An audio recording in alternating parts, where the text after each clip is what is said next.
Мы заинтересованы в том, чтобы в перспективе установить полноформатные отношения с Республикой Беларусь. В республике очень много интересного, полезного, можно перенять опыт во многих отраслях. Республика, на мой взгляд, прогрессирует, и поэтому поездка носила в том числе характер ознакомительный. Мы побывали в ряде предприятий. Вы очень хорошо знаете о том, что много международных сложных вопросов решалось в Минске. Минск стал некой площадкой для решения международных проблем. Вы знаете о том, что женевские дискуссии у нас, скажем так, в последнее время не проводятся. И, конечно же, Женеву мы уже не можем считать нейтральным местом. А Минск мог бы стать и является нейтральным местом, где могли бы проводить мы дискуссии по безопасности по Закавказью. Та Женевская площадка могла бы быть в Минске. Это тоже одно из направлений работы, которое нам необходимо продвигать. Ну и взаимодействие в области экономики, развития экономических связей. Кто бы что ни говорил, экономика во многом определяет политику. Были силы, которые не хотели, чтобы состоялась встреча президента Беларуси со мной. Были такие силы, поэтому он приветствовал меня, акцентировал свое внимание на, скажем так, острую реакцию со стороны Грузии. Контакты будут продолжены, они полезны, они принесут огромное количество, как я предполагаю, добрых дел в перспективе. Ну и вы в последнее время видите, насколько сблизились позиции между Белоруссией и Россией. Мы их союзники, мы союзники России, мы хотим быть союзниками для Белоруссии, и в этом ключе нам надо обязательно работать. Я готов отвечать на все ваши вопросы. Сергей Кварацхель, Абхазское телевидение. Параллельно с вашим визитом в Беларусь в социальных сетях распространилось мнение о том, что Абхазия, возможно, войдет в союзное государство. Как бы вы могли прокомментировать? Вы знаете, разговоры о том, что Абхазия войдет в союзное государство, на этом историческом этапе они пока преждевременные. Нет таких, скажем так, консультаций или целенаправленных переговоров, направленных на вступление в союз. Я бы хотел отметить следующее. Союзное государство, как я это понимаю, это некая надстройка. В союзное государство могут вступить государства, сохраняя свой суверенитет и независимость. Такое союзное государство существует между Белоруссией и Россией. Приглашение официальных мы пока еще не получали, но я думаю, что в перспективе можно было бы рассматривать участие нашего государства в этом союзе. Но это в перспективе. Виталий Шария, «Эхо Абхазии».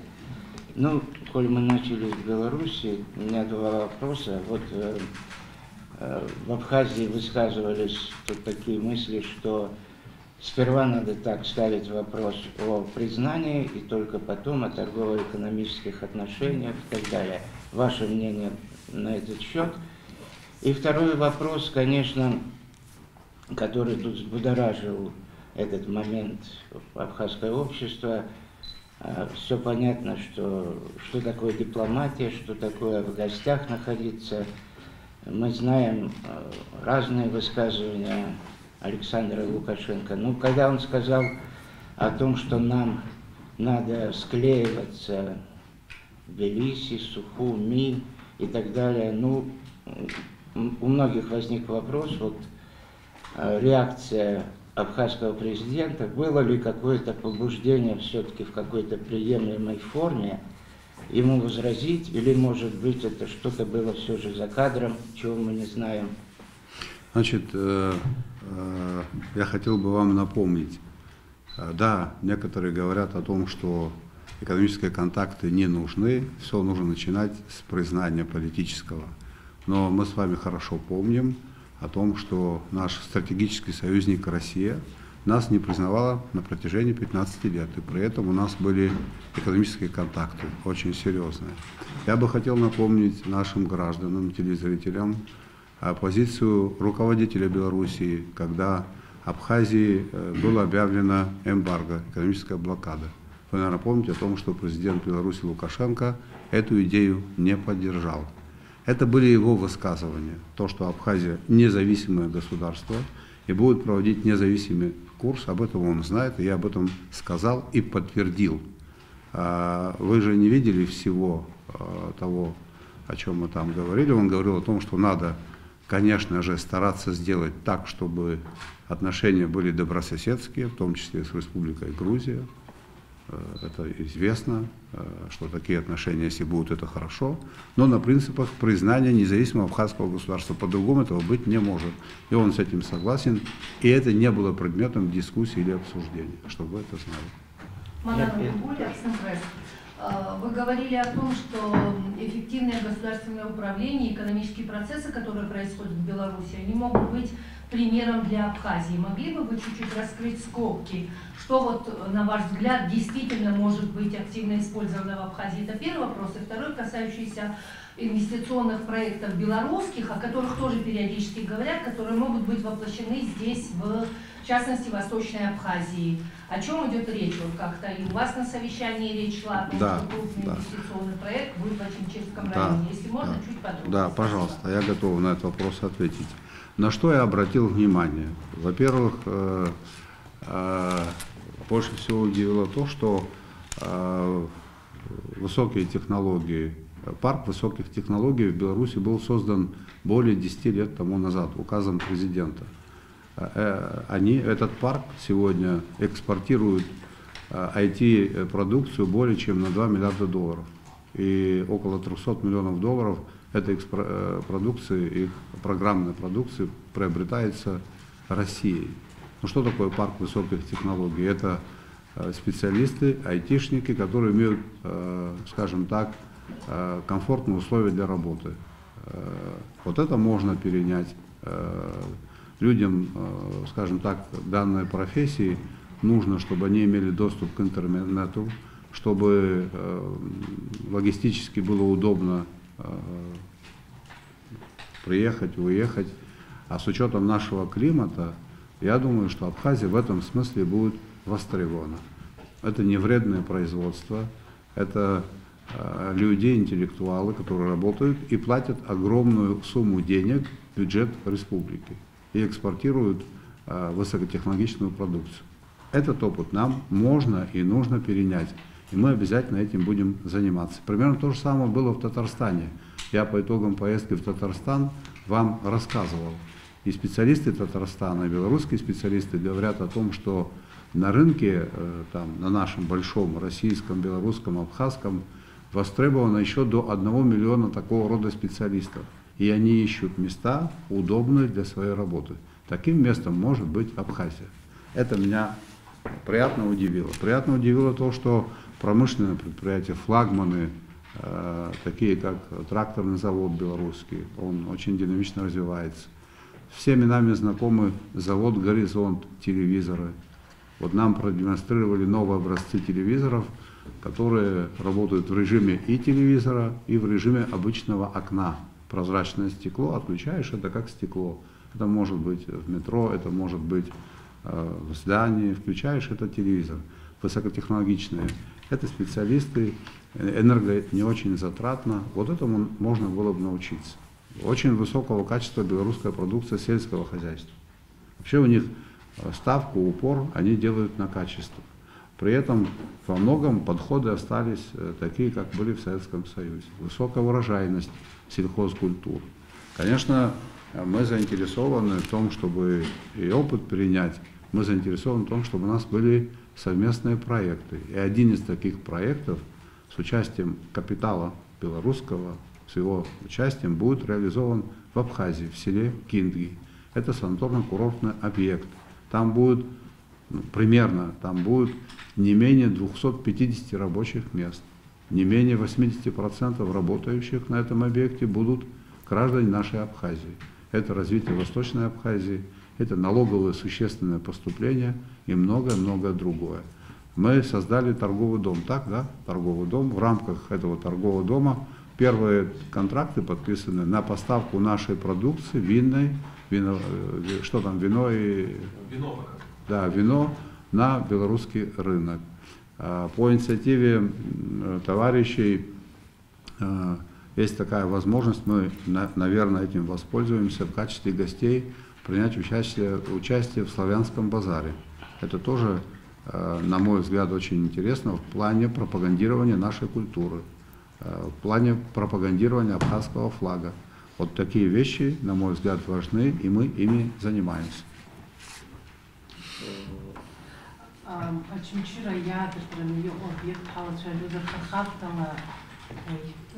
Санаторно-курортный объект, а Беларусь чертомощь безошавил. Санаторно-курортный объект, скорее всего, он будет функционировать круглый год, скорее всего, там будут термальные источники, это высокий берег, там метров 7 обрыв, они, обрывистый берег, занимаются сейчас проектированием. Проектировать специалисты белорусские умеют, строить они умеют очень быстро и качественно. По тому, что было сказано руководством Белоруссии, в апреле будущего года, не позднее апреля будущего года, специалисты, строители выйдут на площадку. До этого будет подготовлен проект, он пройдет госэкспертизу. Конечно же, он будет согласован с нами. Мы даем все разрешительные документации. И в апреле будущего года у нас начнутся там строительные работы красивого современного объекта, который будет приносить огромную пользу в виде налогов и так далее нашему населению. Абхазское радио. Стервет-Адгур. Продолжать хотим в Беларуси. Кроме контактов в экономической сфере, какие еще направления были обсуждены? Какие договоренности были достигнуты по линии оборонных ведомств и спецслужб? Давайте так, скажем таким образом, были обозначены вопросы, которые в настоящее время находятся в работе. Никаких пока договоренностей в этом ключе нет. Мы примерно понимаем, с чем можем столкнуться. Вы, наверное, слышали о том, что мы уделяем особое внимание нашим вооруженным силам, и кое-какие, скажем так, в решении кое-каких вопросов могут быть использованы возможности Беларуси. Так, пока так, могут быть, еще не факт. От Беларуси к визиту, вашему рабочему визиту в Москву, к сожалению, было много кривотолка в разных телеграм-каналах, социальных сетях. Как вы оцениваете вашу рабочую поездку последнюю и каковы ее ощутимые результаты? Знаете, ощутимые результаты они должны быть, они в известной степени уже есть. Хотя бы даже то, что осуществляется переток электроэнергии, и он будет осуществляться до конца текущего месяца. Это та помощь, которая оказывается Российской Федерацией Абхазии. Это несмотря на то, что сейчас, в настоящее время, нельзя говорить о том, что в России есть избыток электроэнергии, они поставляют на новые территории. Несмотря на это, они остаются верными своему союзническому долгу. И в рамках наших договоренностей мы получаем переток. Да, есть определенные ограничения, но если не было бы поддержки Российской Федерации в этом вопросе, ситуация была бы еще сложнее. Мы обсуждали эту проблему. Мы обсуждали, у нас находится в проработке несколько документов. Они требуют определенного времени, согласования позиции. Это межправительственное соглашение об инвестиционной деятельности российских компаний в Абхазии и межправительственное соглашение об инвестиционном проекте по аэропорту имени Владислава Григорьевича Ардзенба. Я надеюсь, рассчитываю на то, что в ближайшие дни, там, может быть, 1-2 недели, окончательная редакция данных соглашений будет завершена. И это очень важно. Это очень важно, вопрос возобновления воздушного сообщения, я надеюсь, вы разделяете мою точку зрения, он очень важен. Мы с такого рода проблемами ранее не сталкивались, у нас нет большого опыта в этом плане, поэтому нам приходится тратить много времени на то, чтобы соглашения были выверенные, чем мы и занимались. Хотел бы вас, пользуясь случаем, проинформировать о том, что потенциальный инвестор проектно-изыскательские работы завершил. В соответствии с договоренностями проект в настоящее время по восстановлению воздушного сообщения находится в государственной экспертизе, и он должен пройти государственную экспертизу в течение апреля текущего года.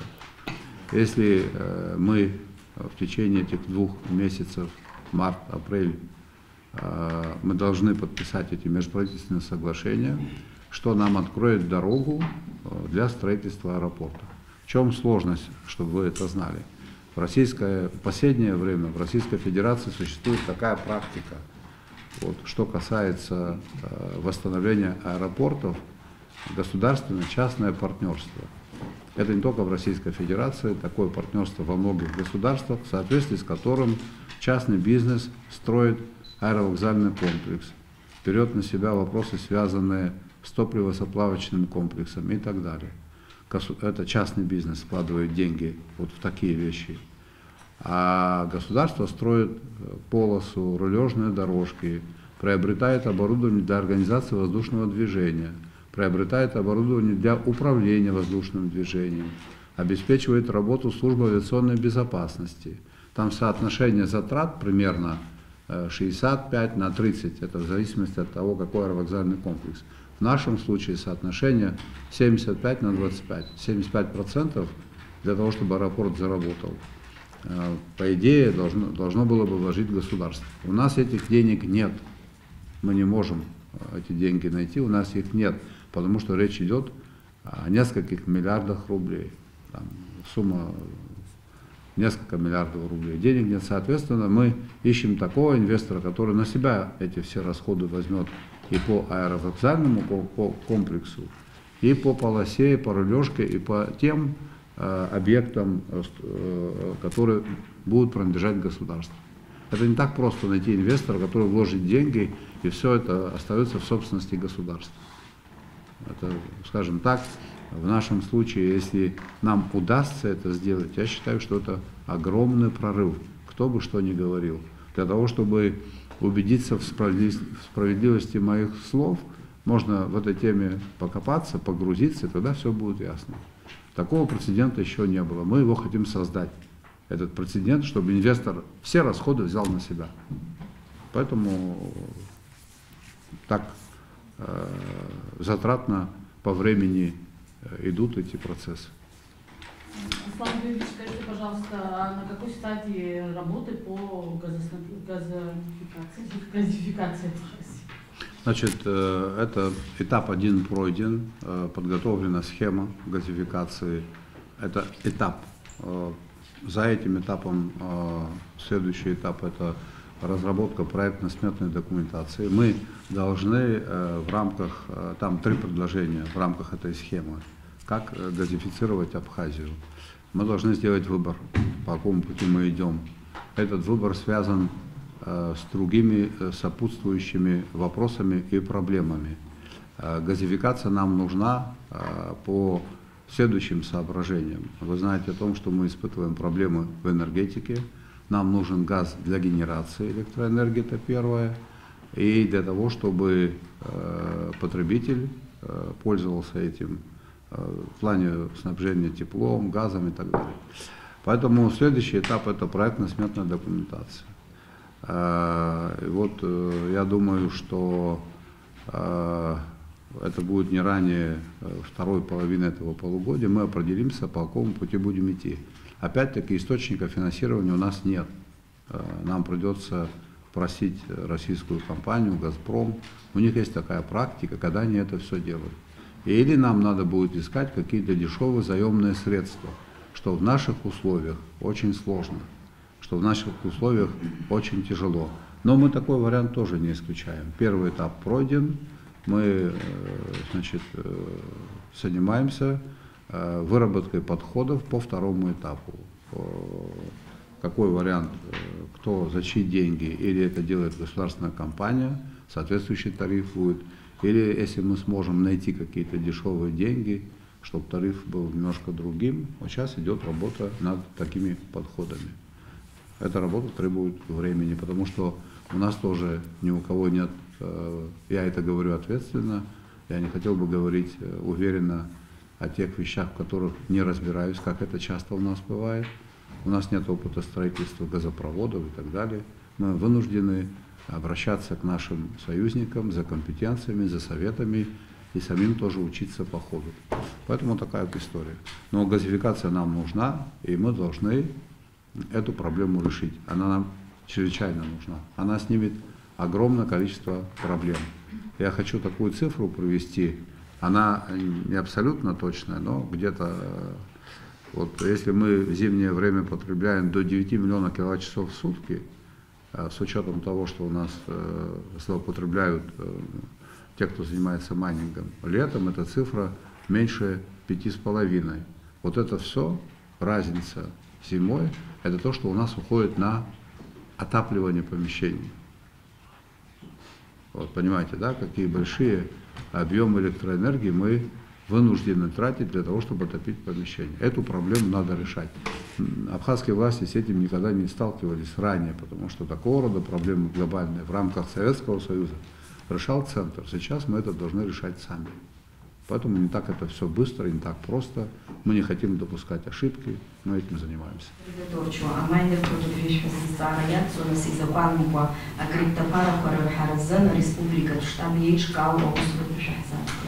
А республика штаб Эйчка Аус Шова Фергий Федерал Зарабхаб. Ария проблема хара милиционершей СКБ рыбгенага не пахте. Азги тахзам ацхрара ацара из Хаваи избо агулатша ой тахзам нас и расфою паваизмо хба бижба саровяйго высала особенно проблема хуцерак змази то расчет по астет. Перейду на русский язык, там, если в семье 5 аппаратов, примерно какое количество электроэнергии они потребляют. И по существующему тарифу, если посчитать, там получается колоссальная сумма. Так критика была вокруг того, что там ошибся в цифрах. Критиковали то, что президент в цифрах ошибся, а не то, что это носит массовый характер. То, что один наживается, двое страдают, об этом говорят мало. Поэтому мы этой проблемой занимаемся. Решение проблем непростое. Некоторые наши расчеты не оправдались. В чем-то мы просчитались, и такое тоже есть. Но мы занимаемся этой проблемой, и мы ее будем решать. Выход, один из выходов, там, где мы смогли установить приборы учета потребления электроэнергии, ситуация резко поменялась. И специальный тариф может быть использован для этого, что мы хотим сделать. Все идет очень непросто, со скрипом, но идет. Проблема энергетики имеет накопительный характер. Серьезным образом в энергетику никто не вкладывался. Я не хочу кидать камень в чей-то огород, но этого не было, потому что не было возможностей и ряд других причин объективного характера. Есть причины еще и субъективного характера. Энергетика – это отрасль экономики, в котором работают экономические законы. Продукция, которая выпускается ими, грубо так говоря, должна покупаться. Это продукт. Электроэнергия – это продукт. Так же, как сотовая связь, так же, как и топливо, вокруг которого было очень много разговоров и всевозможных слухов. Энергетика – это тоже продукт. Электричество, его надо покупать, за него надо платить. Конечно, мы хотели бы все это иметь по дешевой цене, но это есть экономические законы, экономические правила, они формируют цену и будут формировать. Я считаю, что у нас в этом плане проблемы, которые имеют место быть, они могут быть решены за несколько лет. Это не за год, не за два, это этапами. 5-10 лет. Но ситуацию за 3-4 года можно изменить к лучшему. Я понимаю, что тариф на электроэнергию, который вырос, он для многих, скажем так, высоким является. Наверное, так оно и есть. Но я хотел бы вас проинформировать, уважаемые мои сограждане, уважаемые журналисты, что в Южной Осетии, в республике нашей братской, в целом там люди живут не богаче нас, а беднее. Тариф уже 10 лет тому назад был установлен в 2 рубля 70 копеек. И они это платят, потому что цена такая. Здесь нормативные акты, которые приняты, они в открытом доступе. Мы работаем и будем данную проблему решать. Тяжело, медленно, но идем вперед. Главным по итогам вашей встречи с российским вице-премьером СМИ анонсировали, в частности, о том, что абхазская сторона обязалась принять новое законодательство по энергетике и улучшить показатели по оплате электроэнергии. Что имелось в виду? Ну, я не знаю, кто это выделил как главное. Мы там обсуждали вот эти вопросы, о которых я говорил, межправ соглашения об инвестдеятельности, межправ соглашения по аэропорту. Вопрос, связанный с перетоком. Да, у нас в плане гармонизации есть внесение изменений в законодательство об энергетике. Это прерогатива нашего парламента. Да, у нас есть дорожная карта, в соответствии с которой мы рассчитываем на то, что мы получим кредит дешевый на приобретение счетчиков. Но при этом мы должны поэтапно повышать тарифы. Мы никому, как это у нас принято говорить, ничего не должны, если мы ничего не собираемся делать. Но безвозмездной помощи, как она сегодня идет, такой всегда не будет.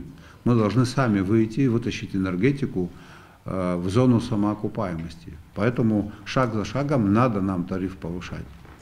Это и есть изменение некоторых нормативно-правовых актов, которые регулируют деятельность системы на этом этапе. Ничего страшного, позорного, опасного для страны не произойдет. То, что сейчас происходит, это опасно. Мы можем остаться без электроэнергии. Если мы не... Вокруг этого очень много слухов. Ну, слушайте, власть же у нас менялась, разные руководители, а ситуация в энергетике-то не менялась, она ухудшалась с каждым годом. Потому что есть объективные законы развития экономических систем, отраслей. Еще 11 или 12 лет тому назад, в 2012 году, была попытка повысить тариф на 20 копеек. И это здесь очень остро было воспринято. Но можно все загубить окончательно, бесповоротно, если идти по такому пути. Но мы по такому пути идти не собираемся. Будем информировать наших граждан о шагах, которые будут предприниматься. Об этом вы будете знать. Спасибо. Пожалуйста. Можно продолжение темы энергетики?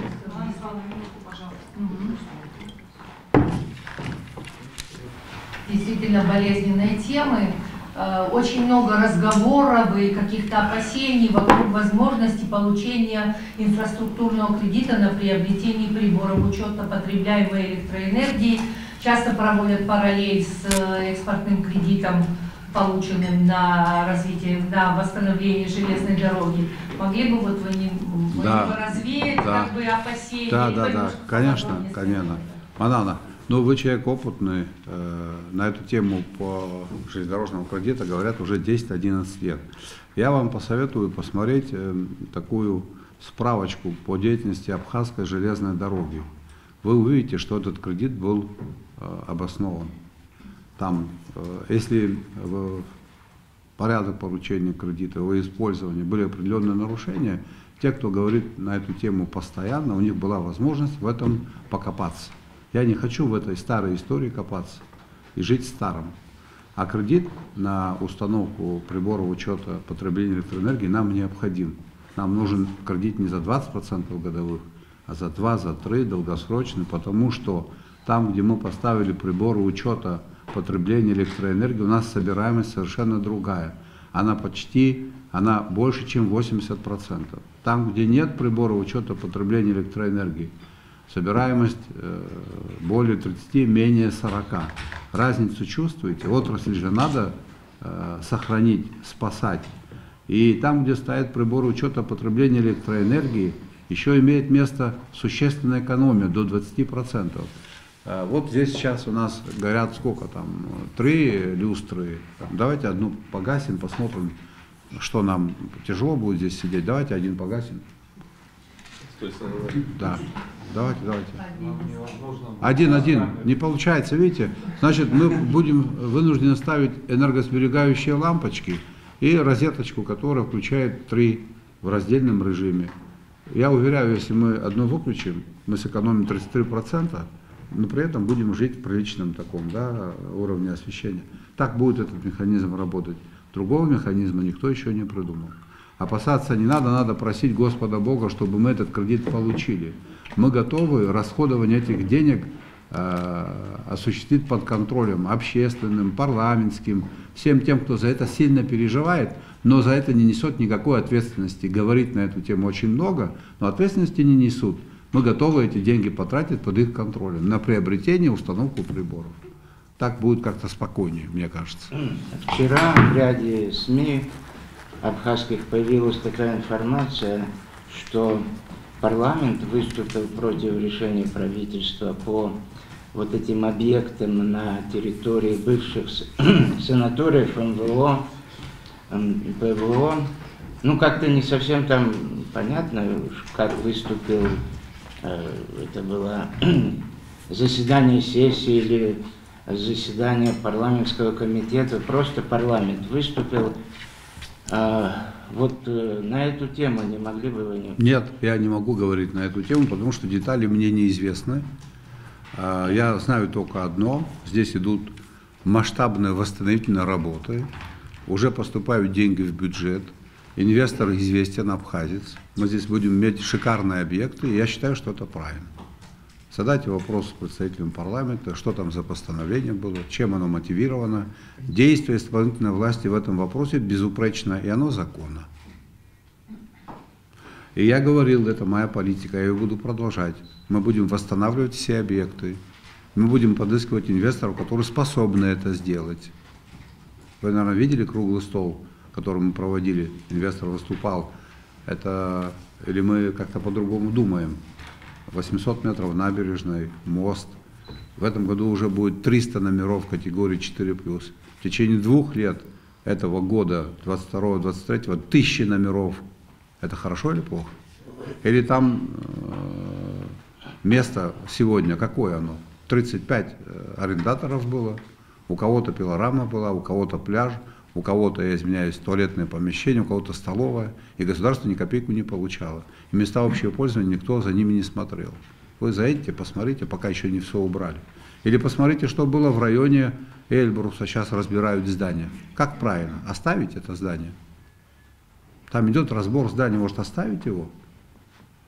Гостиницу Тбилиси, да? Да-да-да. Это явление одной, скажем так, серии. Не хотят некоторые товарищи, видимо, или не понимают, чтобы такое развитие было. Наверное, так. Я так это думаю. Ну, детали спросите у тех, кто это решение принял. Мое мнение такое. У меня еще 2 вопроса. Вот один как раз вызван тем, что вы сейчас сказали. Это очень хорошо, что действительно новые объекты строятся в Сухуми, и вот то, что будет восстанавливаться бывшие военные санатории. Но вот есть одна проблема вот этого строительства высотных зданий при прибрежной зоне, при отсутствии градостроительном на всей этой документации. Вот как вы относитесь к строительству высотных зданий прямо вот по первой линии? Ну, что касается МВО, ПВО, там здания, которые стоят... Нет, там не только МВО, ПВО, да, там сейчас, есть здания, да, и которые понятно. будут восстановлены, да? Ну, скажите, Много пожалуйста, а вот эти здания строились, которые уже стоят, высотные здания МВО, ПВО и так далее, по каким нормам и когда? Эти нормы есть. Другое дело, что нет новых, может быть, правил. В рамках существующих норм, кстати, существующие нормы не так были плохи, как казалось. Проблема же не в том, что, как это я вижу, вот я недавно специально обратил внимание на новый Афон. Ехал в сторону Гагры, я попросил водителей снизить скорость. 5-этажные домики, которые стоят вдоль трассы. Перед каждым домом, там у меня родная сестра живет, была лужаечка, сейчас там ларьки. Были специальные нормы расстояния между домами, между ними уже вставили гостиницы, такие узенькие, по 3, по 4 этажа. За ними поставили гостиницы. А что? Это нормально? Так надо делать или как? Существующие нормы позволяют нам работать. Ну да, мы хотим, чтобы были современные, новые. Над градостроительным кодексом работа идет, Ченцов Эдуардович. Там эти вещи будут прописаны. Хочу я вам сказать такую вещь. Вот этот проект, который будет реализован в районе Эльбруса, на эскизном уровне уже готов. Вы получите колоссальное удовольствие от того, что вы увидите. Это все будет согласовываться с архитектурным советом города. У нас же есть архитектурный совет в каждом городе. Только я не понимаю, как архитектурный совет разрешил, там, видимо, временное строение между домами в Афоне, вот такую гостиницу. Ширина гостиницы 3 метра, высота 18. Так. Там, видимо, спят не так, а вот так вот. Это как в Голландии, видимо, налог. Наверное, да. Я вас настоятельно просил бы пройтись по нашему замечательному Афону. Или в районе площади все застроено этими ларьками. Это нормально? Разве это есть хорошо?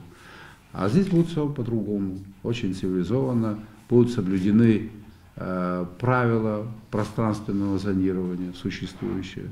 Инвесторы не будут вкладывать деньги абы как и куда попало. Все будет цивилизованно и красиво. Если можно еще один вопрос. Пожалуйста. Опять, я не знаю, насколько это правда, но, по крайней мере, вокруг этого тоже идут разговоры о возможности создания нового Министерства энергетики и транспорта. Есть ли реально такие планы? Но дело в том, что эти отрасли, особенно энергетика, требуют повышенного внимания, неординарных подходов. Это факт. Такая попытка была там несколько лет тому назад. Я считаю, что по такому пути мы должны пойти. Все-таки я думаю, что мы пойдем по такому пути. Да, такое министерство будет создано. И я знаю мнение определенного количества мнений депутатов и товарищей. Мы будем создавать такое министерство. Мы хотели бы сконцентрировать усилия органов исполнительной власти и органов законодательной власти на проблемах энергетики, транспорта. Проблемы транспорта. Это разве нормально, что у нас в таком состоянии находятся железнодорожные вокзалы? Они же разрушаются у нас. Что-то надо делать, правильно? Автомобильная дорога наша переполнена. В течение с 2016 года по настоящее время, да, с 2016 года, с 16-17 года в 2,2 раза увеличилось количество автомобилей, которые зарегистрированы в Абхазии. Летом, вы, если обратили внимание, у нас уже пробки. Наш мост через Гумисту, он тяжело со всем этим справляется. Надо изыскивать средства, надо находить деньги, надо все это строить. Возможностей классических вот взять и выделить из бюджета у нас нет. Значит, надо искать механизмы привлечения денег на принципах государственно-частного партнерства или на других принципах. Но во многих странах есть и платные автодороги. Мы надеемся на то, что наша страна будет использовать возможности по транзиту. Какую-то часть транзита можно пустить и по платным дорогам, если инвестор построит. Надо думать, надо этим заниматься, надо идти в ногу со временем. Надо делать то, что делают государства, которые называются развитыми. Надо идти по этому пути. Во имя сохранения нашего этноса, нашего языка, культуры. Все это требует денег, все это требует правильных подходов. В основе экономика лежит, так я это понимаю. И мы должны ее развивать. Спутник Абхазии. В 2025 году истекает срок ваших президентских полномочий. Можете сказать, что, по вашему мнению, вам главное, что вам удалось добиться за этот срок? Возможно, были какие-то разочарования? И какие главные цели замечательного царства? Как тебя звать? Осман. Осман, спасибо. Ну, дорогие мои, наиболее значимые дела, которые нам удалось сделать, я их перечислил. То, во что было вложено много сил, энергии, это противодействие эпидемии. Это ликвидация последствий чрезвычайных ситуаций, в которых пострадало 1337 человек. Мы на это дело выделили 180 миллионов рублей. На борьбу с пандемией почти под 1 миллиард рублей. Хотел бы отметить качественное улучшение работы Министерства по налогам и сборам, Государственного таможенного комитета. в рамках их деятельности стало возможным расходовать такие деньги собственные на решение вот этих обозначенных выше проблем. Мы запустили жилищную программу, в рамках которой оказываем финансовую поддержку семьям определенной категории. Определенное количество граждан получили квартиры, помогли мы им. Но существенно важное, на мой взгляд, дело, которое было сделано, повышение заработной платы органов внутренних дел и службы государственной безопасности на 75%. Правоохранители в течение 2 лет получили более 110 новых транспортных средств. Такого масштабного технического оснащения не было в новейшей истории Абхазии. Теперь, наверное, вы со мной согласитесь с тем, что повышение обороноспособности на этом историческом этапе – это очень важная история. Поэтому мы существенно увеличили бюджет Министерства обороны. Мы занимаемся реализацией конкретных мер по повышению мобилизационной готовности наших вооруженных сил и в целом вооруженных сил. Есть вещи, которые я могу говорить, есть вещи, о которых я говорить не могу. Кстати, кое-кого можем повести, показать в закрытом режиме, о чем идет речь. Далее. Для меня это очень было важно. Я из 7 учителей, из 7 педагогов. С поддержкой Российской Федерации мы за 1,5 года обеспечили бесплатно наши образовательные учреждения около 200 тысяч книг, учебных книг. По-моему, это хорошая история, мне так представляется. Далее. Безвозмездная материальная помощь нуждающимся гражданам, прямая адресная помощь. Такую помощь получили 7746 человек на сумму 628 миллионов рублей. У каждого была острая проблема. Значительная часть из них болели тяжелыми заболеваниями.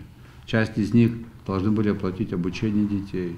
Часть из них иную проблему имели. Это не предусмотрено бюджетом, это с разных резервный фонд президента и так далее. Подчеркиваю, хочу отметить, 7746 человек адресную помощь на сумму 628 миллионов рублей.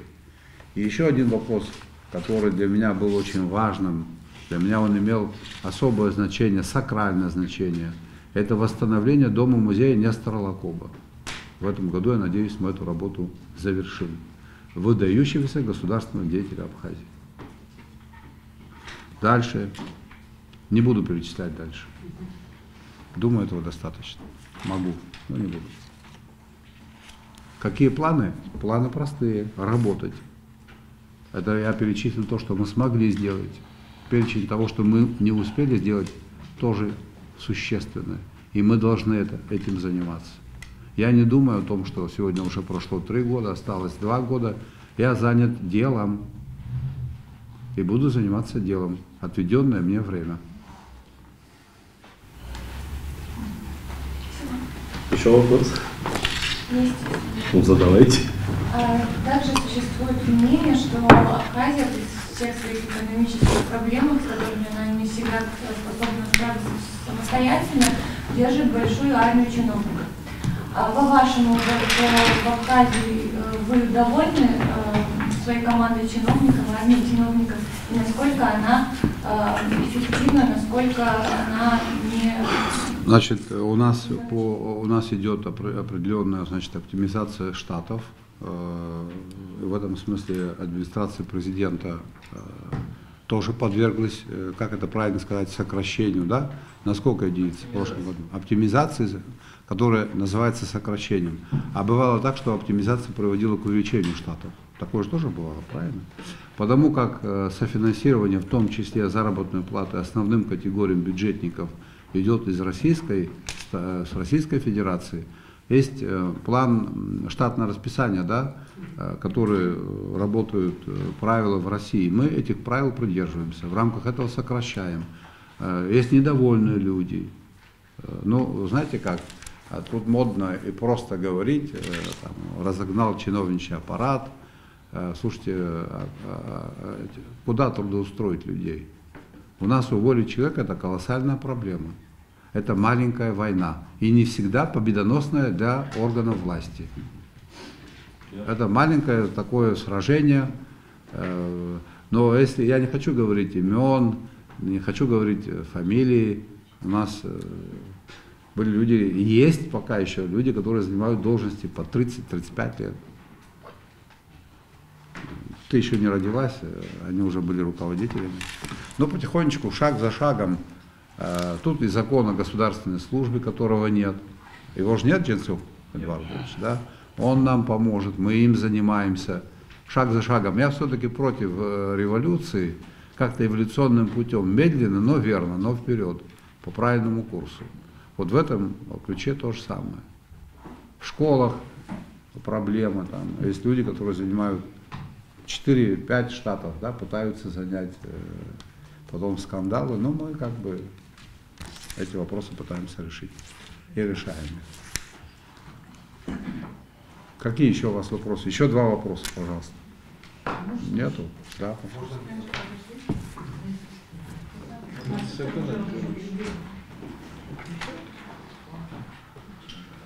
А что касается качества работы управленческого аппарата, есть куда расти. Есть министерства и ведомства, коллективы, работой которых я очень доволен. Есть коллективы, работой которых я недоволен.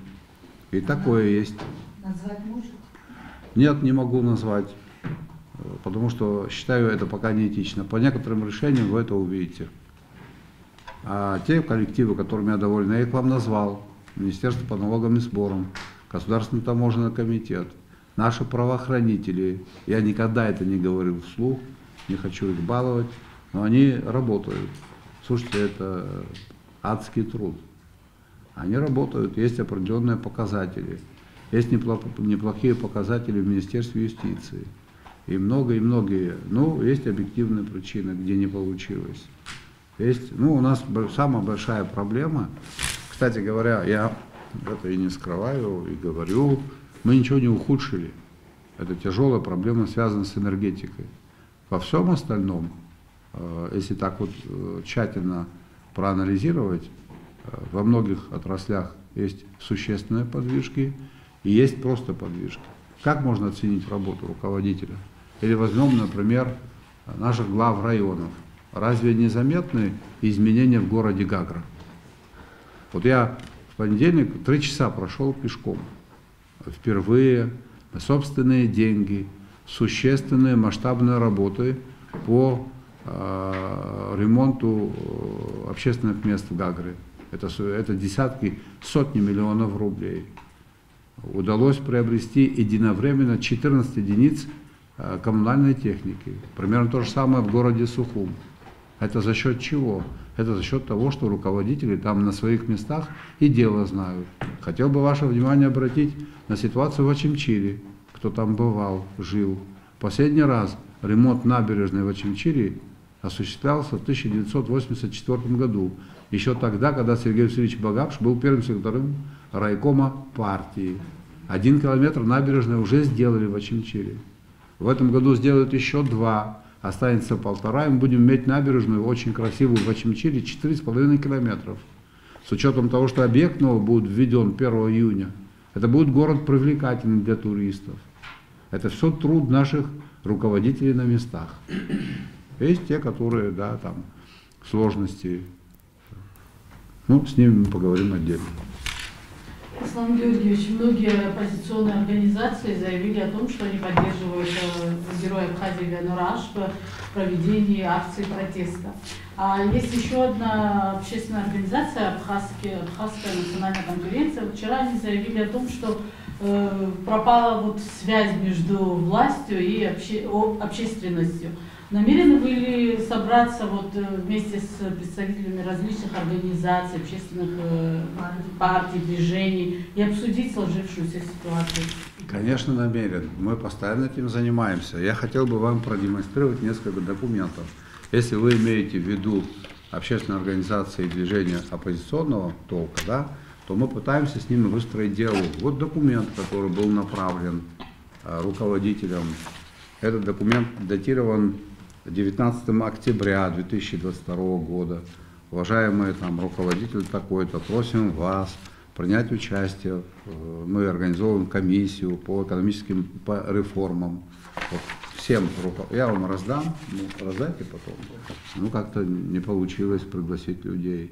А партии, которые поддерживают президента, часто мы с ними консультируемся. Повторно направили. Многие же оппозиционные деятели говорят о реформах. Ну, давайте поговорим. Не исключено, что будут предложения очень интересные и полезные с их стороны. Но для этого же надо встретиться. Вот, например, Абхазское народное движение, уважаемый там руководитель, в целях выработки предложений по определению приоритетных направлений экономической политики, политики вообще, устойчивого экономического развития планируется создание комиссии по экономическим реформам, по реформам, не экономическим, а по реформам, при президенте Республики Абхазия с привлечением представителей политических партий и общественных объединений. В связи с этим повторно просим вас представить кандидатуру от Республиканской общественной организации «Абхазское народное движение» для включения в состав комиссии. Это вот мы вчера направили, а первое письмо было 19-го. Мы вам можем. Поэтому диалог мы будем вести с теми, кто хочет с нами общаться. Но я не могу бегать там за кем-то. А то, что если может быть конструктивный диалог, то, что он полезен, это очевидно. Мы никогда не претендовали на то, что мы знаем все. Если нам могут подсказать, когда критикуют, вот это плохо говорят, да? Если могут нам подсказать, а как хорошо, мы будем только за это признательны. Я с большим удовольствием приму такого рода подсказку. И мои соратники примут такого рода подсказку. Поэтому к диалогу мы готовы, мы будем вот сейчас опять приглашать. Но 9-го хотим, да, пригласить очередной раз, 9 марта. Но вас тоже пригласим, посмотрите, если придут, то будем работать вместе с товарищами.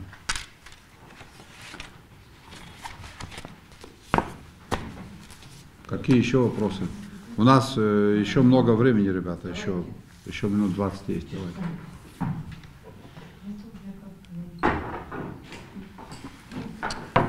Задавайте вопросы, не стесняйтесь. У кого есть? Давайте развеем какое-то количество слухов, если хотите. Мы же любим. Может, с того фланга кто-нибудь. Да, ну хорошо, ладно, говорю. Тогда еще один вопрос, он касается недавно, может быть, он не напрямую вас касается законодательной ветви власти, но в силу того, что у вас есть опыт, серьезный опыт работы в органах безопасности, вот недавно парламент не принял одно изменение, не внес изменения в закон об органах безопасности, они касались как бы превентивных мер или предупреждения, там, совершения каких-то правонарушений. И это было воспринято, в принципе, это было позитивно воспринято обществом, вот неприятие этого закона, а сама попытка принять эти изменения, она была воспринята как вот попытка, может быть, немножко прикрутить свободу слова или там как-то ограничить свободу мысли. В общем, воспринималось как некий такой вот репрессивный документ. Вот что Банана, я думаю, что этот документ не носит в себе никаких репрессивных начал. Такое ощущение, что некоторые думают, что мы прочно закрепились у Христа за пазухой, и нам ничего не угрожает вообще. Это при том, что, скажем так, бомбы и снаряды падают уже на территории нашего стратегического союзника. Да, действующее руководство Грузии ситуацию под контролем держит. Но оппозиция к руководству Грузии планирует здесь ряд нехороших мероприятий. Что-то нам удалось пресечь. А что органы безопасности Абхазии – это инородный материал в нашей стране? Там у нас служат приглашенные манкурты или это граждане Абхазии? Слушайте, а что у нас прошел закон на этом этапе о противодействии организованной преступности? Там же речь не идет о закручивании гайки, о лишении людей свободно мыслить, свободно высказываться. Да. Он же тоже по каким-то причинам не прошел. Я думаю, что и один, и второй закон в парламенте, эти законы пройдут, потому что они будут регулировать определенные отношения. Я хочу, чтобы вы на этом акцентировали внимание. Безопасность – это наиважнейшее условие развития нашего государства. Мы должны обеспечить безопасность нашего государства. И превентивные меры там в этом плане никогда лишними не могут быть. Поэтому я не знаю, кто там испытывал опасения и почему. Разве мы можем охарактеризовать систему власти Абхазии как репрессивную? Разве мы не сталкиваемся с тем, что люди сегодня говорят все, что угодно и где угодно, и безнаказанно оскорбляют кого угодно? Разве не в этом у нас проблема? А кто из тех, кто хотел высказаться, был лишен такого права? Когда такое было, подскажите мне. Ну где, каким образом? У нас статья, и мы финансируем независимые СМИ. Я не думаю, что такое правило где-то уже осталось в угрожаемый период. Точно в Европе этого уже нет, в России тоже. А мы финансируем, и они на своих каналах, на своих ресурсах высказываются очень нелицеприятно и несправедливо в отношении руководителей. Преимущественно говорят неправду, занимаются дискредитацией, расшатыванием. Вам про это неизвестно? Выпивают, человеку наливают, там могут налить, и он выйдет на экран и говорит все, что попало. С него спроса нет, как с гуся вода. Кто-то пишет все, что попало, и говорит, что он психически больной, его нельзя трогать. Хотя он не больной психически. Разве проблема у нас не в этом? А мы как раз таки хотели, чтобы наш парламент, мы рассчитываем на это, принял закон по ужесточению мер ответственности за клевету. Это хорошо, когда клевещут? Это хорошо, когда говорят то, чего нет? Я думаю, что нет.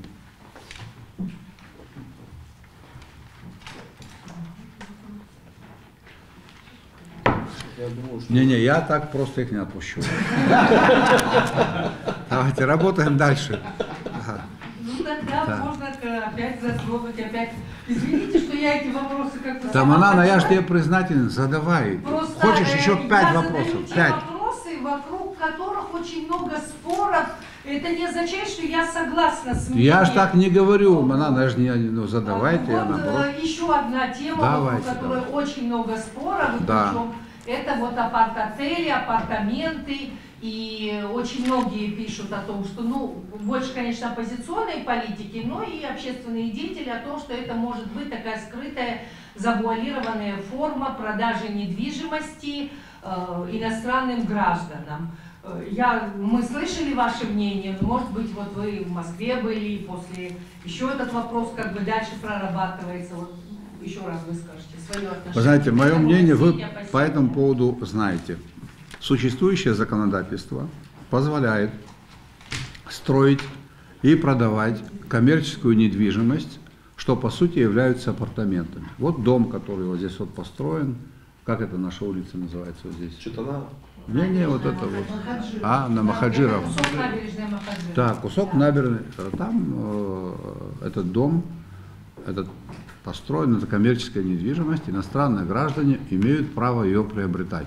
То есть такое явление у нас место имеет быть. И тут никто никакие законы не нарушает.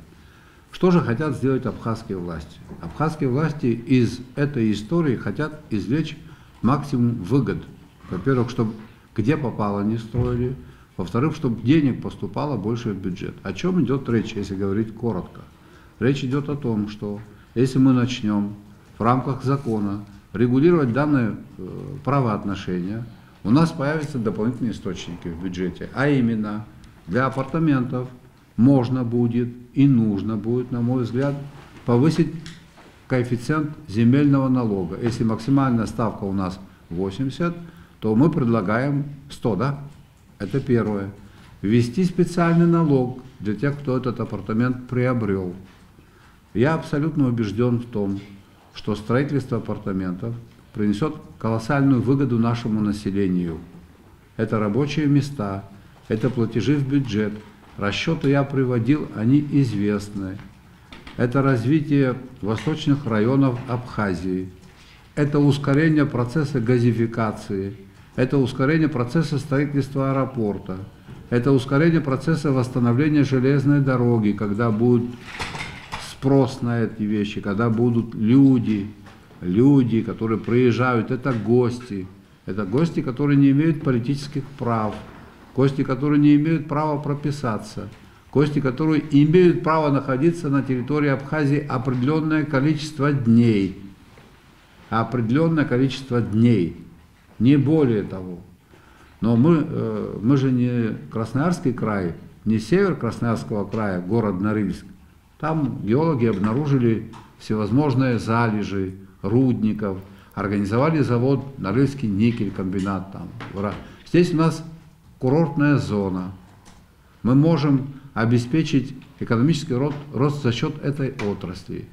Мы же хотим развивать свой язык, свою культуру. Мы хотим быть здоровой нацией. Мы хотим, чтобы у нас были спортзалы, школы. Мы хотим, чтобы наши образовательные учреждения были высококвалифицированными. Это все стоит денег. Где вы предлагаете эти деньги взять? В каком месте? Где они лежат? Или те, кто критикуют данный подход, пусть подскажут, в каком месте лежат деньги для развития языка, культуры, истории, для обеспечения безопасности, для полноформатного, полноценного функционирования государственных институтов, для высоких и больших пенсий. Где эти источники финансирования взять? Поэтому данный закон позволит осуществить серьезный рывок в экономике в целом. Строительная отрасль, она, как правило, сопряжена с 10-15 другими отраслями. Вот я на эту тему говорить могу долго, но я уже, наверное, повторяюсь. А если это не повторение, а третий раз, как это будет на русском? Потретеряюсь или как? Да. Ну, я думаю, что вы об этом знаете лучше меня. Просто есть одна проблема, на мой взгляд. Мы информируем население, и, судя по всему, информация, наверное, забывается. Пропагандой мы бы не хотели заниматься, а кто-то занимается пропагандой. И вот эти опасения возникают и так далее. Мы информируем, я вам говорю, что эта история правильная, об этом говорят специалисты, об этом говорят расчеты, и эта история должна быть воплощена у нас здесь, в нашем замечательном городе Сухум, в Кагре, в Гульрипше, в Очимчире, в Абхазии в целом.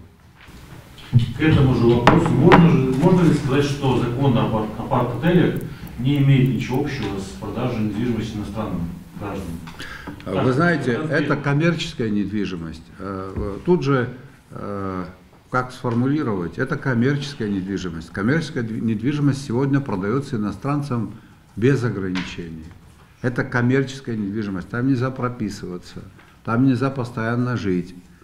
Там один из плюсов состоит в том, что один номер, два, три номера могут купить наши граждане, быть совладельцами этого комплекса, сдавать его в аренду, зарабатывать на этом. Это сейчас, вот если обратить внимание на Красную Поляну, большое количество апартаментов на Красной Поляне, потом стали спускаться. Вот это все работает, функционирует, все это сдается, дополнительные налоги, дополнительный поток людей, и хозяин проедет раза два. И вот эти вот специальный налог будет вынуждать его отдавать помещение управляющей компании с тем, чтобы это все сдавалось, оборачиваемость. Это поток людей, это деньги. Я об этом говорю не потому, что я люблю деньги. Как-то без этого невозможно жить. Нам в стране нужны деньги, в стране нужны финансы. И это один из источников обеспечения должным уровнем финансирования всех наших задач, которые мы перед собой ставим. Давайте я еще один. Пожалуйста, никаких проблем. У нас еще минимум 15 минут. Вы устали, да? А я нет. Мы можем по итогам пресс-конференции выйти отжаться на кулаках. Ну, мы действительно, по-моему, охватили... Мало. Есть Еще нет, еще нет. Основных. Но еще один вопрос есть, который волнует общество, определенную часть, определенную группу уже немало лет. Это если я этот вопрос не задам, Астамур Какаля будет очень недоволен. А нам не нужно, чтобы Астамур Какаля был недоволен. Зачем это допускать? Он 3 года назад у нас тут кипели страсти по принятию этого закона о декларировании доходов и расходов госчиновников и депутатов. Ну, вы помните, там даже тот же самый Джансу Хадлиба и группа его сторонников голодовку объявляли на той же площади. Да. Ну, в итоге закон был принят, стали сдаваться декларации, но сейчас говорят о том, что вот, не публикуются имена чиновников, не сдавших эти декларации, не говоря уже там о снятии с работы тех, кто и так далее. Что вы думаете вот по этому поводу? Все-таки нужно это как бы публиковать имена таких людей, которые уклоняются от сдачи? Вы знаете, я был один из тех, кто был за принятие данного закона. В редакции этого закона, на мой взгляд, есть невыполнимые условия пока еще. Это мое глубокое убеждение. А что касается чиновников, которые не сдали декларации, что у нас, Джансу Худорович, есть такая картина, да? Есть, конечно. Много. А как-то это можно объяснить? Такие факты имеются. Совершенно верно вы отметили. Прошедший период выявил ряд вопросов, которые возникают ввиду несовершенства самого закона. И напомню, проинформирую всех коллег, вами было дано поручение правительству в ближайшие сроки представить законопроект о внесении изменений в действующий закон, который позволит улучшить его работу и повысить эффективность. По нашей информации, уже такой законопроект разрабатывается, и мы в ближайшее время ожидаем его администрации президента. Все, спасибо. Я не знал о том, что вы зададите такой вопрос. Тем не менее, я подготовил свою собственную декларацию с 2014 года. Посмотрел декларацию 2014 года и прослезился. Да. Вот, пожалуйста, если это интересно, это когда я был кандидатом в президенты, наверное, это неинтересно, да, в 2014 году. Могу прочитать то, что у меня было тогда, и чем я располагаю сегодня. Интересно. Ну, давайте. Так, это прямо с материалов представлены сведения о доходах и имуществе, принадлежащих кандидатам в президенты и вице-президенты, а также членам их семей. Так, согласно представленным документам, у 7 кандидатов в президента Аслана Бжаня в декларации отмечены 3 квартиры в Москве общей площадью около 200 квадратных метров, квартира в Сочи, 2 квартиры в Сухуми и 4 земельных участка, в том числе в поселке Красная Поляна города Сочи, площадью, там неправильно, чуть больше квадратных метров, и в Истринском районе Московской области площадью 2600 квадратных метров. Кроме того, в пользовании Аслана Бжаня около 6 гектаров земельного участка в Сухуми имеются 3 частных автомобиля, а члены семьи Бжаня являются владельцами ценных бумаг Югинвестбанка с уставным капиталом 1 миллион рублей. Зарплата Аслана Бжаня на посту председателя СКБ, где он работает с февраля 2010 года, составляет 23 800 рублей. Значит, из этого части у меня уже нет, к сожалению. Пришлось продать, избавиться. А кое-что из того, что здесь есть, осталось. И я каждый год заполняю декларацию. Готов вам ее представить. На жизнь хватит то, что осталось. Как мы любим чужие деньги считать, да? Да, конечно. Это декларация 2014 года. Я вам перешлю. Всем перешли ролики. Пусть почитают, посмотрят. Наверное, следующий вопрос по гостинице, наверное, да, которую я строю 17 лет. 1 сентября этого года будет ровно 17 лет. С 2007. 16 лет, как я строю эту гостиницу. Я решил все-таки в рамках 16 лет уместиться. У меня объект был готов на 95%. Есть фотографии. В 2014 году его обстреляли. Есть заявление в милицию. Там видно, что у меня отделка уже даже есть. И я в этом году надеюсь его запустить. Гостиница небольшая. Там всего 24 номера. Но вот затянулась эта история, потому что с 2014 года я ею не занимался вообще. Но при этом земельные налоги, все налоги плачу исправно. Вот, если Богу будет угодно, в этом году запущу, приглашу вас покупаться в бассейне. Можно в связи с тем, что вы сказали, что земельные налоги платите аккуратно. Недавно был сюжет по абхазскому телевидению, он касался нового района, и вот один из домоуправов, даже мне показал, очень хороший человек, он действительно много работает в этом районе, вот, но мне показалось, что даже с извинением, что ли, говорил о том, что вот, наконец-то, люди платят, вот какая-то часть платит квартплату. Вот что все-таки можно сделать для того, чтобы у нас не такая большая квартплата, честно говоря, в тех квартирах, которые не находятся в личной собственности. Что надо сделать, чтобы платили? Не платят за квартплату, за Что надо сделать, чтобы заплатили, вы говорите, вот, да? За свет. Что реально можно и нужно делать, чтобы все-таки люди хоть как-то стали платить? Манана, большое вам спасибо за такой вопрос. Вы человек, у вас очень высокий уровень гражданской ответственности. Что надо сделать, чтобы не платили? О том, что нужно платить, знают все. Неоднократно им говорили, платите, не платят. Необходимы механизмы реагирования. Самый лучший механизм – лишить его данной услуги. Для этого нужны счетчики, которые дистанционно отключаются. Не заплатил, не получил услугу. Мы пользуемся телефоном, мы можем пользоваться не заплатив? Не можем. Мы можем, не заплатив, заправить бензин, который сегодня у нас стоит, сколько стоит? 38 рублей 90 копеек, а в Сочи стоит на 10 рублей дороже. Такой факт тоже имеет место быть, да? Я же ничего не перепутал? Да, правильно. Да. Ну, факт же, да? Факт. Надо платить, надо заставить платить. Вот поэтому мы и хотим вот эти счетчики с дистанционным управлением. То же самое можно сделать по воде и по другим коммунальным услугам, которые оказывают. То же самое надо делать. Эта культура прорвется быстро потом. По-другому не получается. Или вывешивать, ну это устарело, там имена, фамилии в подъездах, он не заплатил, он так, ну это нехорошо, наверное, так думаю. Не менее затратно, а эффект будет нулевой. Так мне представляется.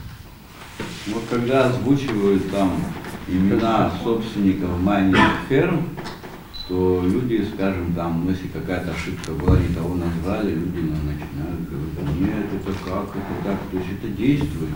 Вот, все дело в том, что 99%, которые выступают в качестве владельцев майнинг-ферм, таковыми не являются.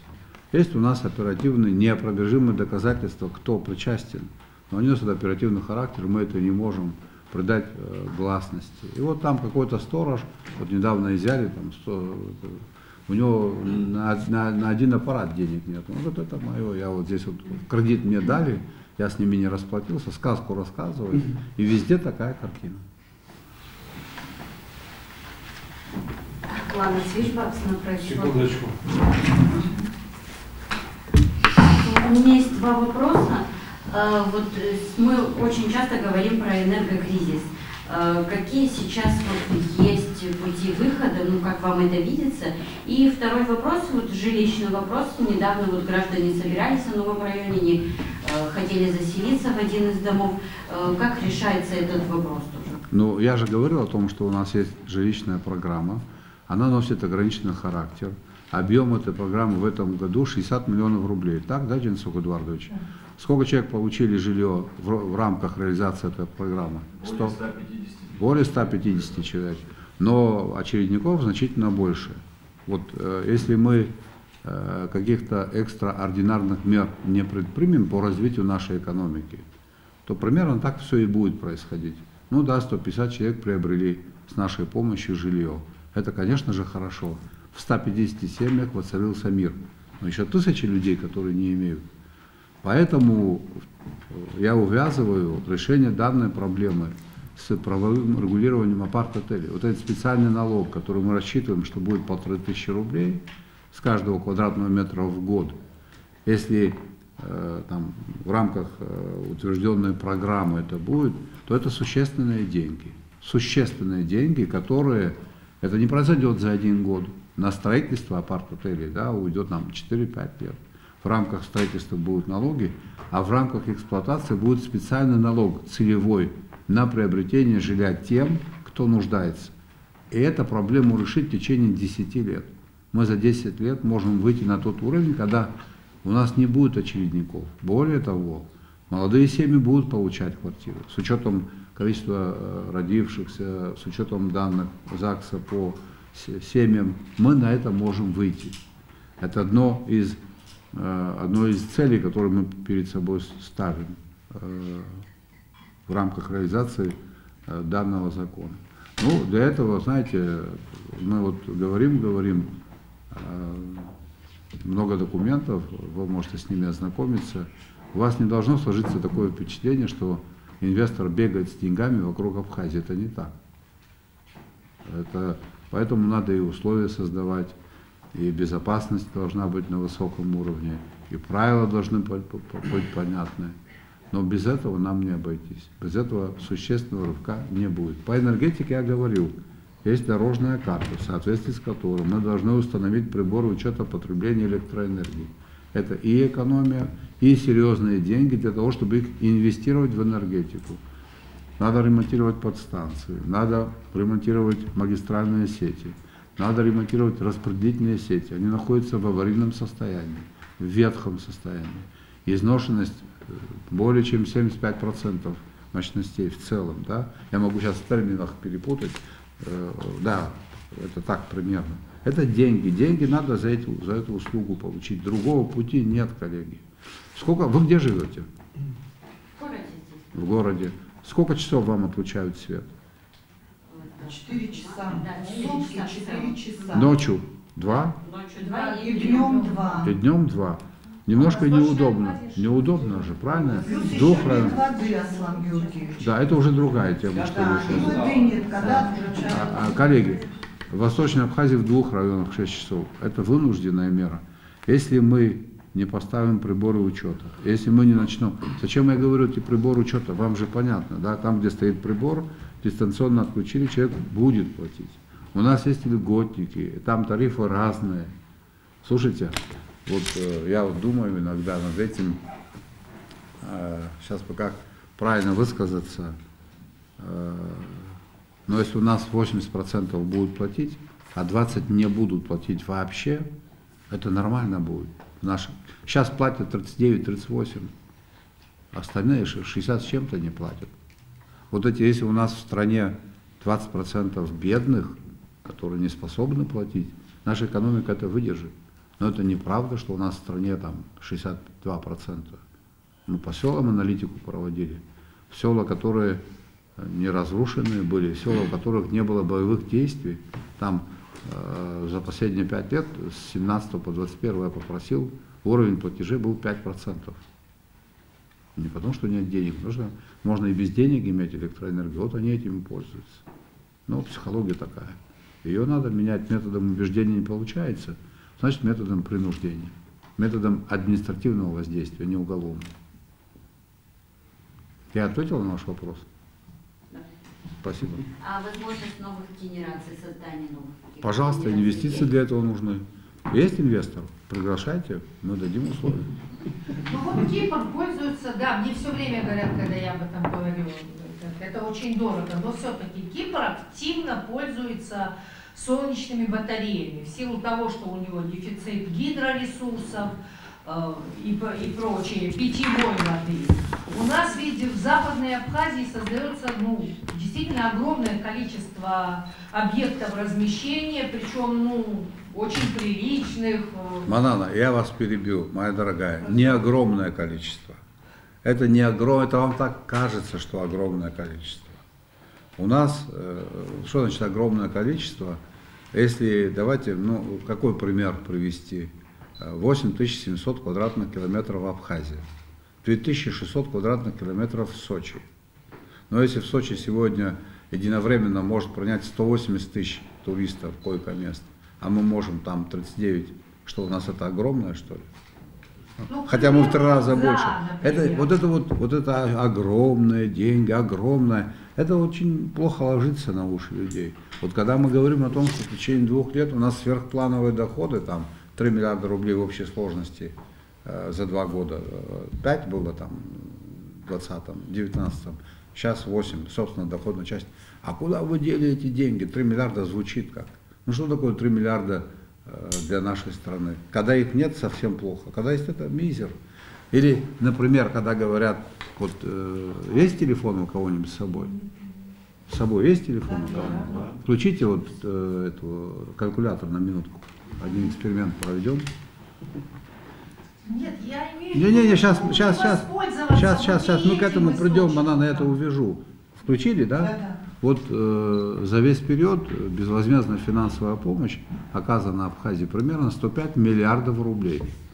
Из них половина, 55, ушло на заработную плату. Вот 50 миллиардов рублей за 14 лет. Или да, за 14 лет, да, за 14. Поделите 50 миллиардов на 14. Не поленитесь. 50 миллиардов? Да, поделите на 14.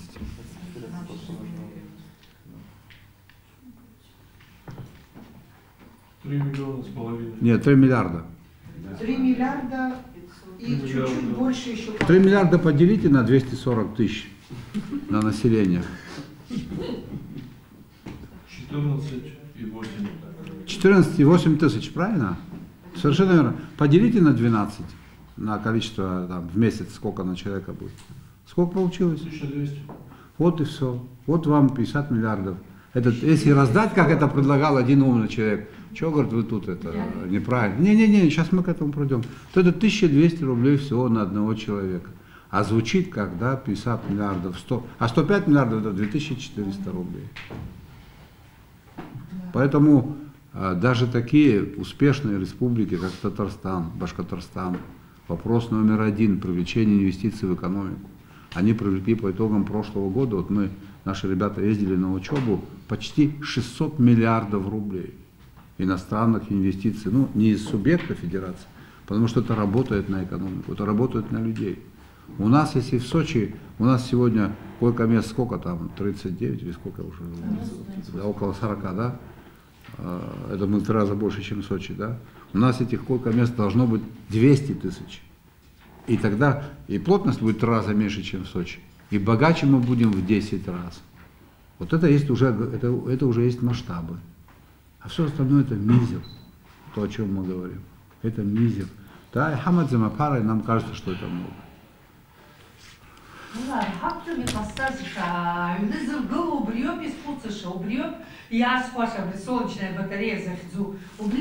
Солнечная батарея, а вины зыргылаша, а вины кто в частные дома, которые строят? Гостевой дом, мини-гостиница, можно? Манана. Тот, кто строит, конечно, можно, но сегодня это стоит, видимо, дороже, чем электричество. Чем не платить за электричество. Конечно. Ну, вот. А вот поэтому мы же возвращаемся к этому. Мы должны заставить платить. Тогда и может альтернативные источники. Это же тоже производство. Кстати говоря, об этом мы тоже думаем.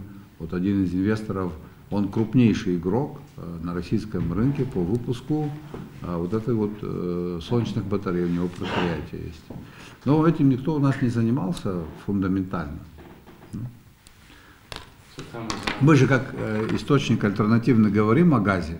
Не столько о газе, сколько газ для выработки электроэнергии. Вот один из источников. Ну и солнечные батареи тоже. Абсленметия Русудан Барганович.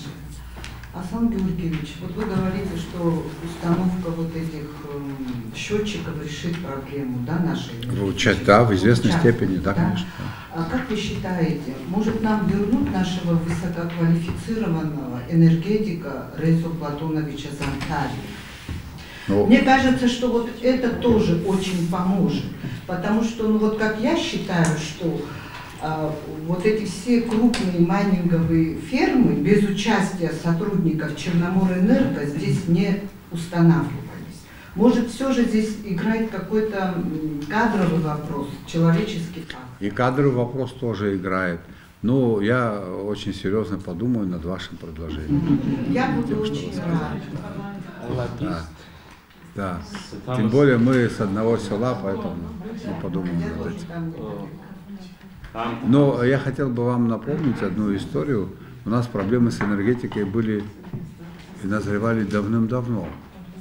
И проблемы энергетики не носят персонифицированный характер. Они не могут быть охвачены или решены в рамках одной персоны. Там системные. Ну, от руководства тоже зависит. Конечно. Зачем буду врать, от руководства зависит. Ну, я услышал, что Мартин. Стрелой. السعر براتشوب так как его кайхай сараспана гарала хобот да проблемах например оспиана вот демография сцара я халам чути яце абурчер хайва кирма наилотора нас ялка то демография сцара штырхи я что оспиана будет я гяла чуть добаса та вчера я ламал штраф фактора правительство Швейцарии, что свой нас вчера что зарабатывал. Принужденно яхцо о демографии, репатриации министра, яхцо обширы съявства при усура. Я рыбна программа по иха демографии что харту посещу. А демография что программа как حساقرا خط السرا ويا تنزقوا программа عزم يحاول но так не получится. Мы не можем людей заставить. Это нарушение фундаментальных прав. Человек хочет создавать семью, он создает, не хочет. Другое дело создать предпосылки. Многие не создают семьи, потому что не имеют работы нет, да? Не на что содержать. Сегодня все-таки стандарты потребительского общества, они и на нас наложились 30-40 лет тому назад.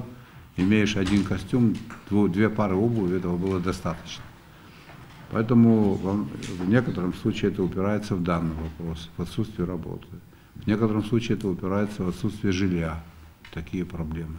Но это еще не все, это еще и другие. Поэтому тут надо развивать, создавать условия, предпосылки, обеспечивать людей работой, жильем. Тогда, может быть, ситуация поменяется. По-другому это не работает. Такое время сегодня. А что у нас получается? Демографическая проблема не только же у нас. И она не только, это еще воспитательный элемент.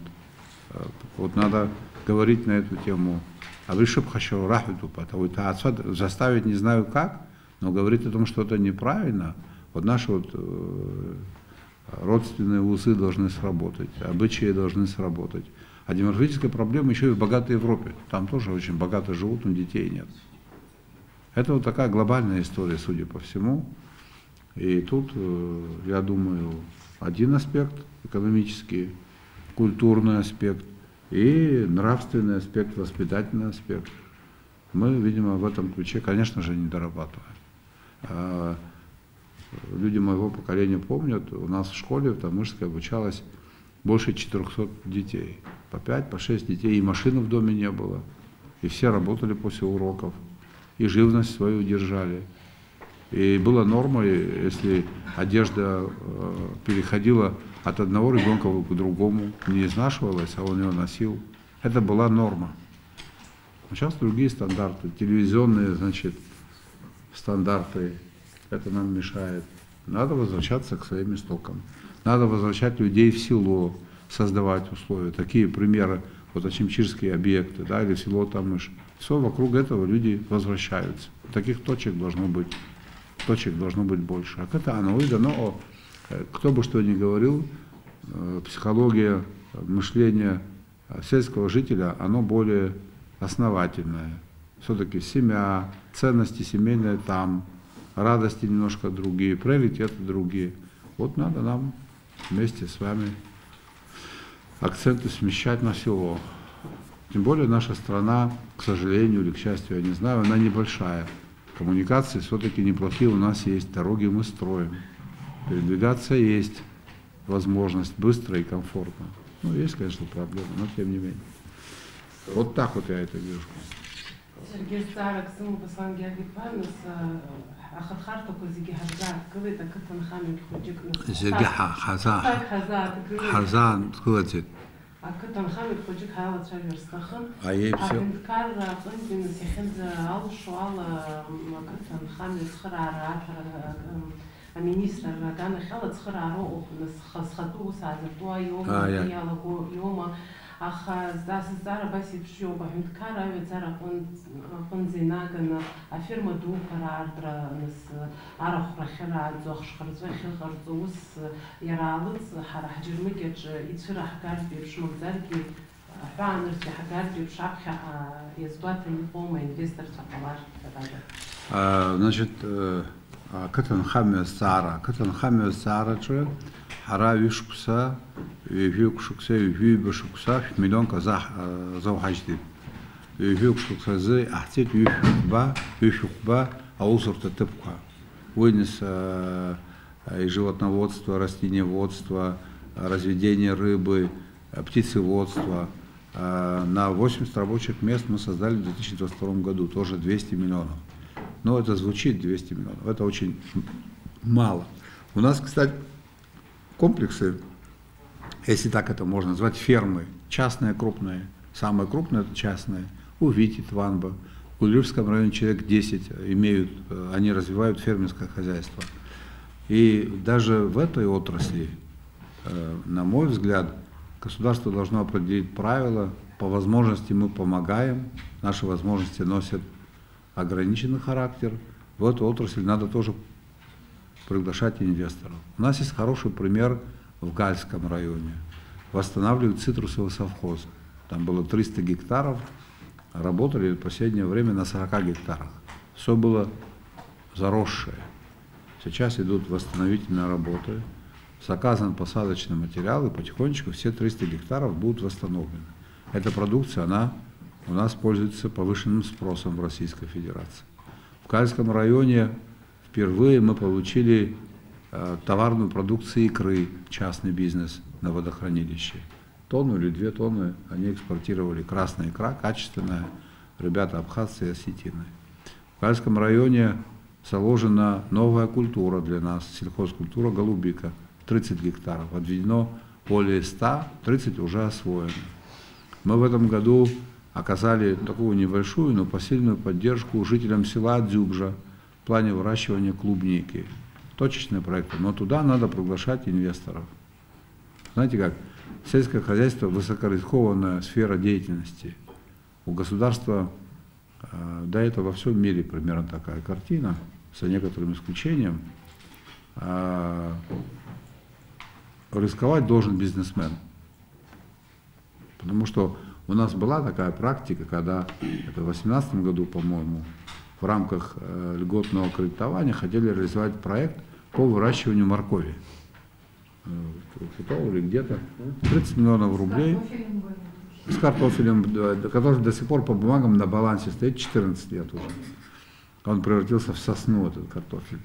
Но в этой отрасли государство, скажем так, проигрывает частному бизнесу, как это мне представляется. Ну, сочетание должно быть и государственное, и частный бизнес. Сельское хозяйство мы развивать будем. Привлекать в сельское хозяйство инвестиции обязательно будем. У нас есть для этого земли, у нас есть люди, которые готовы работать. Это принципиальная задача, потому что сохранение села – это сохранение наших обычаев, наших адатов, нашей культуры, нашего языка. А когда оно произойдет, вот и никого это не должно пугать, по большому счету, кто собственник того или иного предприятия. Вот сидящий в этой аудитории, вы же работаете на государство или на частные компании, так или не так? Вы же не собственники, вы профессионалы своего дела, но при этом у вас или государство канал, или частный канал. И там не важно, кто производит продукцию. В Дзюбжах клубнику производят частники, что ее качество стало хуже от этого. Витя Тванба у нас не производит, выращивает крупнорогатый скот. Это что, плохо, что ли? А государство пока не может с Витей Тванба конкурировать в силу известных причин.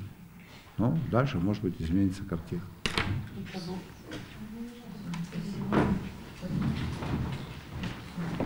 Что? Ну, 15 минут еще осталось, и будет 2 часа. Давайте вот у нее еще 2 вопроса, я вижу, она думает задать или нет. У меня 5 вопросов.